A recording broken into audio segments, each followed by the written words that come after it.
PlanetWorka, a world in development. Kampala, 2013. I've long been fascinated by the individual stories emerging from disasters, as they reflect the humanness of experience and are often interesting and surprising as a result. Lives are suddenly and irrevocably disrupted, dreams are dashed and somehow recreated, and our understanding and appreciation of life is sharpened. I'm back in one of the most African of cities, Kampala.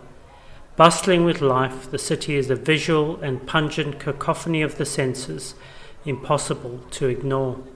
It has a diverse ethnic population drawn from all parts of the country and also from neighboring countries such as Democratic Republic of the Congo, Rwanda, South Sudan, Eritrea, Somalia, and even from countries as far away as India and China. Despite this diversity, cross-cultural intimate relations in Kampala and even Uganda as a whole are still quite unusual. Although many of Kampala's residents live and work in close contact, they still define themselves by their ethnic origins.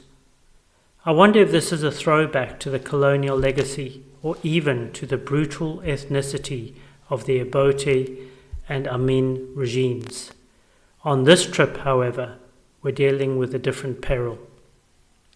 I returned to Uganda to participate in a workshop reviewing lessons following a flash flood in the Kasese district in western Uganda, joining a range of NGO colleagues, local officials, and local teachers.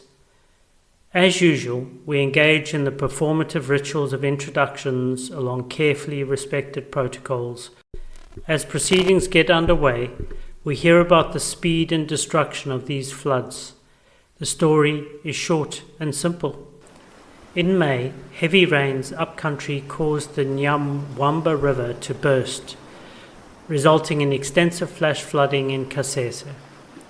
A number of unfortunate victims lost their lives, as over 25,000 people were affected, with the power of the floods causing widespread destruction of houses, crops, and infrastructure such as bridges, roads, and power lines. Amid the formality of the workshop process, the local primary school principal catches my eye. He's a typically effusive Ugandan man, clearly bursting to share his story, and is intent on making an impression.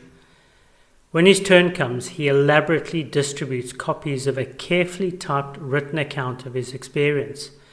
With a flourish, he stands to tell us his story. The principal school stands on the river's edge and was fortunately closed for a public holiday on the day of the flooding.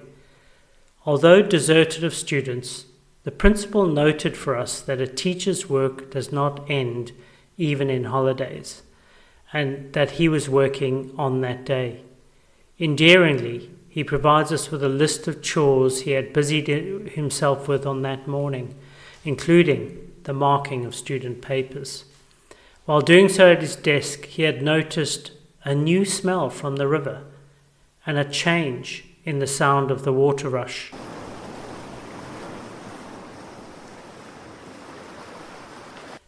Similarly, the normal sounds of the morning and of village life seemed different. It is in these subtle auditory signals that survivors of disasters often recall later. Busy as he was, he didn't think much of it and carried on with his work. The teacher's intensity of concentration was dramatically interrupted by a young student who burst in and told him he needed to leave urgently as the river was coming. Stories like this are becoming more commonplace in Uganda as climate change heightens the unpredictability of weather patterns. Historically, Uganda has been characterized by stable rainfall patterns. However, the global effects of climate change that have resulted in the frequency and magnitude of disasters and weather-related hazards have not spared the country, and a region that has been experiencing shorter or longer rains and even drought. In the previous year, hundreds of thousands of internal displacements resulted from weather-related events, including floods, storms, and cyclones. With the expected impacts of climate change and without ambitious climate action, the numbers will likely increase in the coming years. Permanent relocation is also becoming a challenge. In 2010, Uganda had to relocate and resettle more than 3,000 people from the Mount Elgon sub-region, Bududa district in eastern Uganda, and Kiriandongo district in western Uganda, since their villages were devastated by landslides in March 2010. While these responses and technological early warning systems are needed, it is often the two human-centered elements that matter most: alertness and responsiveness.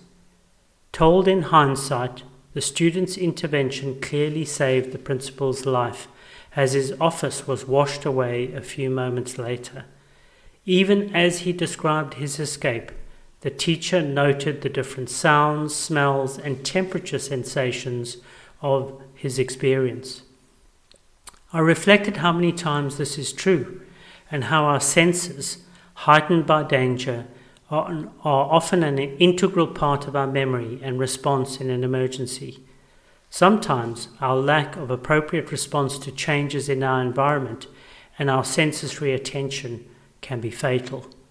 In the 2004 tsunami, many people on the beach were curious as to the receding water prior to the incoming wave, and some even followed the water back in. Most times we do not have the warning signs, and when we do, we may misread or ignore them. Often though, the sensory experience is highest during the emergency itself.